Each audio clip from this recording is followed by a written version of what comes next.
campurlah ragu keridhaanku. Jadi saya menerjemahkannya, keridhaan Muhammad itu ada dalam sholawat. Jika engkau hendak mendapatkan ridha Allah, maka ambillah ridha Nabi Muhammad sallallahu alaihi wasallam. Maka ini disebut jalan tol mendapat ridha Allah Subhanahu wa taala. Dan kita menemukan dalam hadis, innallaha harrama 'alan nar. Allah mengharamkan neraka untuk menyentuh orang yang di kolbunya ada nama Allah, la ilaha illallah. Itu ada di Sahih Bukhari. Man qala la ilaha illallah min qalbihi aw nafsi. Yang membaca la ilaha illallah dari kolbunya atau dari dalam jiwanya. Nah, ini kita sudah bahas di waktu-waktu kemarin. Dan malam kemarin kita mengkaji di dalam pagar ya, di tempat zuriatnya Datuk Kelampayan. Penutup daripada kitab Kanzul Ma'rifah, kita talkinkan zikir la ilaha illallah. Semoga nama Allah itu masuk ke dalam kolbu, mengalir dalam jantung, maka dia terus mengalir kepada seluruh pembuluh darah dalam tubuh. Moga-moga kalimah itu hidup, sehingga jika kita ditakdirkan disiksa, api neraka tidak dapat membakar. Inilah makna kalam ulama kita dulu. Ya Allah, nah, berkaitan dengan kajian malam ini, jika engkau memang mentakdirkanku masuk neraka, farhamni wardu'anni, maka tetaplah rahmati aku dan ridhoi aku. Ada enggak rahmat dan ridho di neraka? Ada enggak? Kalau diridhoi, dirahmati di mana? Pasti masuk surga. Itulah bahasa-bahasa kekasih kepada kekasihnya. Contohnya ya, yang lagi jatuh cinta nih, anak-anak muda nih. Silakan putuskan aku, tapi jangan hapus namaku dari kolbumu. Nih para jomblo, jomblo depan nih banyak. Ya begitu ya. Silakan putuskan aku, tapi aku tetap mengirimkan Fatihah kepada ruhmu. Itu pelet paling hebat tuh. Ngapain belajar pelet kemana-mana? Antum belajar kirim Fatihah selesai. Cuma diterima masalah lain. Solawat, solat. Apa arti solawat sebenarnya? Itulah ungkapan kerinduan seorang kekasih kepada sang kekasih. Itulah solawat. Maka kami dapat taklim dari guru kami dulu. Solawat Allah kepadamu, kepada nabimu adalah Al-Fatihah. Saya dulu nggak mengerti maksudnya apa ini. Ternyata solawat artinya rahmat, artinya ridho. Dan rahmat ridho Allah ada dalam surat Al-Fatihah. Iyyaka na'budu wa iyyaka nasta'in. Itu minta rahmat. Ihdinas siratal mustaqim siratal ladzina an'amta 'alaihim ghairil maghdubi 'alaihim waladdallin. Itu minta ridho. Ghairil maghdubi, yang tidak dimurkai, berarti diapain? Diapakan? Diridhoi, disayangi. Maka babur rahmah, babur ridha itu adalah surat Al-Fatihah. Inilah rahasia Allah simpan. Kenapa Al-Fatihah menjadi mahar rukun sholat menjadi sah? Kita pelajari dalam riwayat hadis yang sahih, ternyata surah Al-Fatihah satu-satunya surat di dalam Al-Quran yang dijemput oleh Rasulullah ke arasnya. Turunnya di aras, bukan di bumi. Maka kalau di kitab Ulumul Quran disebutkan ada ayat disebut ardi, ada ayat disebut laili nahari, ini malam misalnya. Nabi dapat wahyu malam disebut ayat laili, ayat malam. Turun siang disebut ayat nahari, ayat makki, ayat madani. Macam-macam istilahnya, ada safari, ada hadari, safar, hadar. Tapi ada yang terlewat, dan ini hanya ahli ma'rifat. Surat Arsy, ayat Arsy. Apa ayatnya? Surat Al-Fatihah. Oleh karenanya solat tidak sah. Solat, solawat, munajat, kalam kekasih kepada sang kekasih tidak sah kecuali dengan Al-Fatihah. Atas dasar itulah Imamun Syafi'i mengatakan, meskipun imam dapat menggantikan, menanggung bacaan makmum, tapi munajat atau sholat, munajatnya hamba tidak dapat digantikan oleh imam. Nah, inilah rahasianya juga kenapa kita bermazhab Syafi'i. Imam selesai baca waladdallin, amin, kita baca Al-Fatihah. Masih begitu nggak orang Banjar? Masih. Oh, Syafi'inya sahih ya. Sekarang banyak orang ngaku Syafi'i, kunut nggak lagi ya. Fatihah kalau ada imam dia nggak baca lagi. Orang Banjar, tapi bukan paman ya, bukan. Maka jika disebut waju'ilat qurratu aini, dijadikan pelipur laraku, bab ridhoku, kata Rasulullah, fis shalah, di dalam salat, di dalam salawat, salawatuz zat, salawatullah, al-Fatihah. Salawat kita, Allahumma sholli ala Sayyidina Muhammad, itu salawat kita. Tapi Allah bersalawat kepada Nabi Muhammad. Jika Allah bersalawat kepada Nabi Muhammad, berarti bersalawat kepada kita. Itulah makna man shalla alayya sallallahu alaihi asyra marrat. Siapa yang salawat kepadaku, maka Allah berikan salawat kepadanya 10 kali. Allah qadim atau hadis? Qadim, qadim itu tidak berawal. La, apa bahasa kitab akidahnya? La yasbiquhul adamu. Itu qadim. Allah itu qadim, maha awal, yang tidak ada permulaannya. Jika Allah Ta'ala berselawat 10 hari ini, saat ini, malam ini, berarti dia dengan zat qadimnya berselawat kepada kita di kekodimannya. Namanya bisa jadi alam roh kan. Malam tadi main futsal, skornya 8-8. Cocok lagi bener itu ya. Sesungguhnya para arwah junudun mujannadah, seperti tentara berbaris-baris. Jika dia kenal, dia akan saling berkasih sayang. Jika dia tidak kenal, tanakara, dia saling berpaling. Maka hakul yakin, saya sangat yakin, dahulu ruhani kita pernah bertemu. Kenapa ada yang zuriat Rasulullah, ada yang bukan zuriat Rasulullah? Yang berarti masih zuriat Nabi Adam ya. Ini zuriat Nabi Adam atau zuriatnya itu kera? Teori Darwin. Ada yang zuriat kera di sini? Gak ada ya? Yang ada manusia dikutuk jadi kera. Tapi sebelum manusia ada di bumi, ada manusia-manusia tapi bukan manusia basyariah. Manusia pra-basyar. Bentuknya mirip dengan kera tapi bukan kera. Gak pernah dibahas ya? Ada pembahasannya. Makanya Allah munculkanlah si Darwin. Siapa namanya? Darwin. Charles Darwin. Kawan saya namanya Darwin. Orang Padang. Ada Darwin, ketemu rangka-rangka mirip dengan kera, tapi bukan kera. Disebut manusia, bukan manusia. Maka kita dalam ilmu yang disebut ilmu bad'i, ilmu asal muasal alam semesta, kita menyebutnya manusia sebelum manusia. Jadi al-bashar qabla Adam. Maka ada bashar qabla Adam, ada bashar sebelum setelah Adam.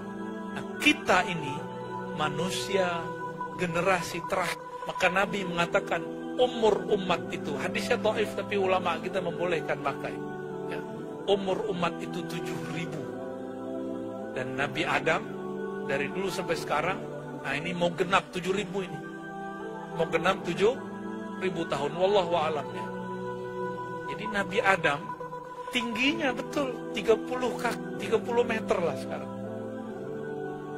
Jika Nabi Adam 30 meter, 60 kaki, kira-kira makhluk purba, manusia purba, sebelum Nabi Adam tingginya berapa? Jadi kalau ada dinosaurus, yaitu cicak zaman dulu. Apalagi namanya itu kadal ya, yang kecil-kecil itu. Komodo itu yang tersisa. Ya, sebesar manusia juga, ada yang lebih besar. Itu yang masih tersisa, makhluk purba yang masih tersisa. Alhamdulillah tidak ada manusia purba ya. Sebenarnya ada, tapi Allah nggak tahu taruh di mana. Mungkin sudah mati kah ya, Allahu a'lam. Nah, kembali ke yang tadi. Dari dulu ya, mereka ada yang diberikan ilmu tentang Allah itu cuma Nabi Adam. Apa ilmu yang diberikan ke Nabi Adam? Disebut ilmul asma. Ilmu apa? Nama-nama, semua nama. Apapun di alam semesta maka dia tahu namanya. Begitu juga dengan nama-nama Allah Subhanahu wa taala. Lain dengan Azazil. Azazil itu ahli zikir. Dan saya berulang-ulang sampaikan ini, wasiat untuk diri saya sendiri dan kita semua. Jangan bangga dulu banyak zikir. Kenapa di kitab Dalail ada bab fasal khusus mengenai Asma'un Nabi dan Asma'ullah lalu Asma'un Nabi? Kenapa? Supaya kita tidak mengulangi kesalahan Azazil yang sekarang jadi iblis. Iblis itu dulu yang bernama Azazil, zikirnya sangat banyak.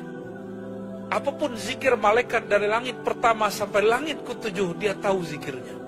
Dan Azazil itu kasyaf. Tahu kasyaf? Dia bisa baca. Di mana saja orang zikir dia bisa lihat cahayanya. Maka tunggu dulu, kalau ada orang kasyaf, belum tentu kasyaf ilahi.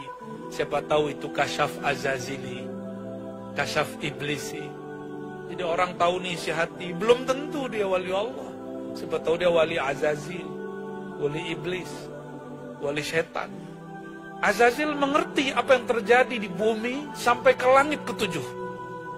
Tapi Azazil tidak diizinkan sesaat saja menatap kepada arasy Allah. Lain dengan Nabi Adam. Nabi Adam karena dia bersolawat, karena dia cinta kepada Ahmad, Muhammad, maka Allah izinkan memandang, menatap kepada arasnya. Di arasnya bertemu nama Nabi Muhammad sallallahu alaihi wasallam. Di sorga pun bertemu, tapi Azazil ingkar. Pohon-pohon di surga, bidadari surga, itu semuanya menyebut nama Nabi Muhammad sallallahu alaihi wasallam. Jadi kalau kita diizinkan Allah masuk surga, itu di sana yang banyak yang ada pada bidadari itu sholawat. Di pohon-pohon, subhanallah, alhamdulillah. Ini mau nggak nanam pohon di surga malam ini? Mau nggak? Mau. Saya mau tanya, di Banjarbaru, Banjarmasin 1 meter berapa harganya, Paman? Tanah. 1 juta lah ya. Ada yang 10 juta juga. Kita ambil tengah-tengah lah. 5 juta. Oke. Ini sorga bukan Banjarmasin, 10 juta aja lah. Ya. 1 subhanallah. Kata Nabi, syajaratun fil jannah. Subhanallah. Hadis Muslim. Subhanallah bihamdi subhanallah azim.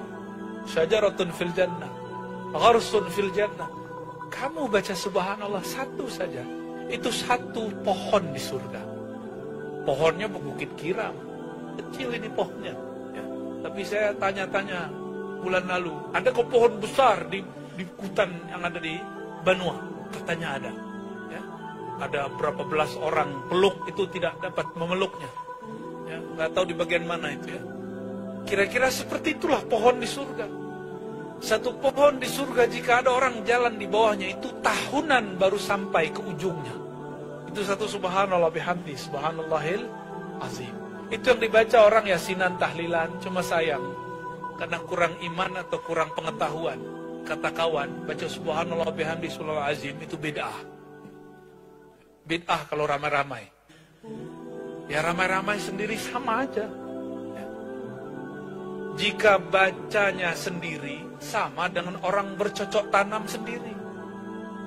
Jika bacanya ramai-ramai, maka sama kayak kita buat kebun, buat kota di surga. Ini insya Allah, ini persaksian. Orang yang zikir berjamaah di bumi, baca Quran bersama-sama di bumi, mendengarkan ayat Quran atau zikir di bumi, nanti dia di surga punya kota yang sama. pohonnya, ini komplek. Jadi nanti ada disebut dengan Baitul Hamdi, taman-taman rumah istana Hamad, ada Baitul Salawat, ada Bait Subhanallah, ada Bait Alhamdulillah. Ada semuanya di sana. Apa yang kita lakukan di sini itu terjemahan yang di sana. Maka dalam hadis Imam Bukhari dikatakan, jika seorang hamba berjalan, langkah kanannya surga, langkah kirinya neraka. Jadi kita ini baru bangun tidur, itu tantangannya surga neraka. Berarti masuk surga gampang, masuk neraka juga gampang. Tapi kenapa doktrinnya masuk surga susah, masuk neraka gampang? Itu karena ada satu hadis di riwayat Imam Nasai. Allah perintahkan kepada malaikat Jibril, ya Jibril, kamu lihatlah surga.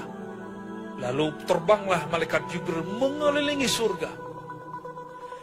Selesai dia berkeliling dengan sayapnya yang paling banyak dari semua sayap. Sayapnya ini tandingannya cuma satu, Azazil. Sayapnya 300 kanan, 300 kiri. Satu sayapnya menutup langit dan bumi. Bayangkan kecepatannya. Dan yang dapat menandingi Jibril cuma Azazil, bapaknya syaitan. Sayangnya karena di surga sayapnya iblis patah, maka dia, kecuali dia untuk di bumi dia masih bisa terbang, tapi ke langit dia sudah tidak masuk. Jika ada jin naik ke langit, siap-siap. Surat Al-Mulk disebutkan, kami berikan perhiasan bintang-bintang di langit, masabiha. Untuk apa? Rujuman, patah sayapnya. Sayyidina Jibril alaihissalam berputar di surga. Sebentar dia balik. Lalu Allah bertanya, padahal Allah lebih tahu jawabannya. Apa kata Allah Ta'ala? Wahai Jibril, apa yang engkau lihat dari surga? Apa jawaban Sayyidina Jibril? Ya Rabb, jika hambamu tahu yang di dalam surga, maka mereka akan tinggalkan apa saja. Mereka hanya menginginkan surga dan isinya. Mungkin gak mau nikah, gak mau kawin, gak mau kerja, maunya mengejar surga. Lalu Sayyidina Jibril diperintah lagi, baik, sekarang kamu pergi ke neraka. Pergilah dia ke neraka, berputar sama, balik lagi di apa yang kamu lihat dari neraka? Ya Rabb, jika hambaku mendengar, melihat apa yang di neraka, mereka semuanya akan takut kepadamu dan mereka akan taat kepadamu. Seperti anak-anak diancam, tapi kemudian Allah suruh lagi pulang dari sorga, pulang dari neraka. Apa kata malaikat Jibril? Ya Rabb, jika hambamu melihat tantangan masuk surga, saya pesimis. Optimis apa pesimis? Ya, pesimis. Apa terjemahan bahasa sininya nih? Saya ragu, saya kurang harapan, ya. Mata menikmati cantiknya orang di depan, disuruh nunduk. Ya, betul ya, jomblo. Kasihan kali. Lain dengan neraka. Apa yang tadi diharamkan di situ, dilarang, dibolehkan di sini. Kata malaikat Jibril, ya Rabb, semua yang enak-enak tapi haram, itu adalah hijabnya neraka. Maka banyak orang yang masuk ke sana. Itu kata Sayyidina Jibril. Nah, ini ma'rifat Jibriliyah namanya, ya. Jadi malaikat Jibril menganggap sulit masuk surga. Jadi wajar jika ada ustadz-ustadz kita mengatakan masuk surga itu sulit. Itu ilmu malaikat Jibril. Lebih tinggi malaikat Jibril atau Nabi Muhammad sallallahu alaihi wasallam? Mana yang lebih tinggi? Yang benar nih. Lebih tinggi mana? Malaikat lebih tinggi dari, tetapi para anbiya, mursalin dan aulia, sebagian aulia, tidak semua, makom mereka ditinggikan Allah melebihi sebagian malaikat. Kecuali Nabi Muhammad, maka lebih mulia dari semua malaikat. Ada wali setingkat malaikat, ada wali di atas malaikat. Tapi tidak ada wali yang mengatakan iman kami seperti iman Jibril. Tidak ada. Itu orang zindik. Nggak ada wali ngomong begitu. Setinggi-tinggi wali masih di bawah Jibril. Nabi Muhammad lebih tinggi dari Jibril. Maka makrifat Nabi Yuna Muhammad tentang surga, tentang neraka, lebih dahsyat daripada malaikat Jibril. Nah, ini yang kita sebut di awal tadi. Wa ju'ilat qurratu aini fis shalah. Dan dijadikan pelipur laraku, keridhaanku. Jadi saya menerjemahkannya, keridhaan Muhammad itu ada dalam sholawat. Jika engkau hendak mendapatkan ridha Allah, maka ambillah ridha Nabi Muhammad sallallahu alaihi wasallam. Maka ini disebut jalan tol mendapat ridha Allah Subhanahu wa taala. Syekh Muhammad Nafis Al-Banjari, ya, orang sini ya. Di mana makbarah kuburan beliau? Amungtai mana? Kalua. Beliau punya kitab Durrun Nafis. Durrun Nafis. Seingat saya, ya, nanti mohon dikoreksi bagi yang sudah khatam bacanya. Di dalam kitabnya beliau mengatakan, Ar-Riyadhah itu thariqahnya para salik. Orang-orang yang suluk, orang-orang yang soleh. Nah, ini riyadhah. Puasa, zikir, menahan syahwat, itu biasa, standar. Zikir dengan angka tertentu, bangun malam, wiridan, itu bagus. Tapi ada thariqah jalan tol. Apa thariqahnya? Ar-ridha. Tapi tidak disebutkan di situ bagaimana cara dapat ridha. Ini malam ini kita buka wa ju'ilat qurratu aini fis shalah. Maka boleh kita artikan wa ju'ila babur ridha fi salati 'ala nabi fi salati 'ala nabi sallallahu alaihi wasallam, dan dijadikan ridhanya Allah pada ridhanya Nabi Muhammad. Apa ridhanya Nabi Muhammad? Jika seorang pengikutnya, umatnya menyampaikan rasa cinta, sholawat kepadanya, maka beruntunglah kita dimanapun berada, dibuka dengan sholawat. Ya. Maka saya sampaikan salam cinta saya kepada semua orang yang ada majelis sholawat, yang membaca syair-syair, nasyid-nasyid sholawat. Ushidukum bi'anni uhibbukum fillah. Begitu juga kepada orang-orang yang mengajarkan sir rahasia sholawat. Semoga Allah Ta'ala menjadikan ini sebagai mahar kita mencapai ridha Allah Subhanahu Wa Ta'ala. Terakhir, ya, karena sholawat adalah mahar atau pintu ridha Nabi Yuna Muhammad, sehingga dengan itu mendapat ridha Allah. Saya mengajak diri saya sendiri dan kita semua, ya, setiap hari, pagi dan sore, jangan kurang salawatnya. Pagi 100, sore 100. Mau mengamalkan? Mau mengamalkan? Ini amalannya Nafis Al-Banjari. Karena beliau mengatakan salah satu masyrabnya adalah Syadzili, tariqatnya Naqsyabandi, juga Qadiri, juga Khalwati, juga Sabbani. Dan beliau mengatakan salah satunya Syadzili. Begitu juga Datuk Kelampayan. Amalannya ada 5 amalan yang dulu kita pernah sebut Al-Wirdul Asas. Istighfar, La ilaha illallah, salawat, Subhanallah bihamdi, Subhanallah azim. Lalu kita Ya Latif dan La haula wala quwwata illa billah. Khusus malam ini ambil di bagian salawat. Namun masyayikh saya, mereka ada yang salawat 500 sehari, ada yang salawat 1000 sehari, ada yang 10.000 sehari, ada yang 25.000 sehari, ada yang nafas naik, nafas turun, dia bersalawat kepada Allah SWT.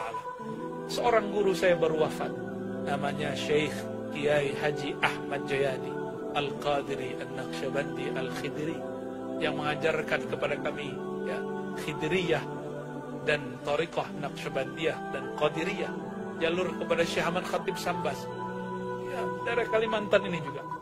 Beliau orang Betawi, mastur, baru saja meninggal.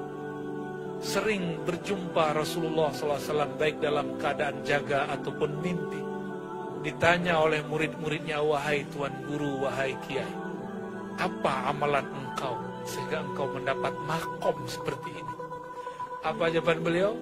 Saya dari bangun tidur lagi, tidak lepas daripada bersalawat kepada Rasulullah Sallallahu Alaihi Wasallam. Inilah yang dikatakan Ubay bin Ka'ab radhiyallahu ta'ala anhu, ya Rasulullah, porsi salawatku berapa kepada engkau? Apakah seperempat, sepertiga, setengah, 2/3? Kata Nabi, terserah engkau. Akhirnya dia mengatakan, aj'al salati kullaha, aku jadikan salawatku semuanya untukmu, wahai baginda Rasulullah Sallallahu Alaihi Wasallam. Inilah cita-cita hidup saya.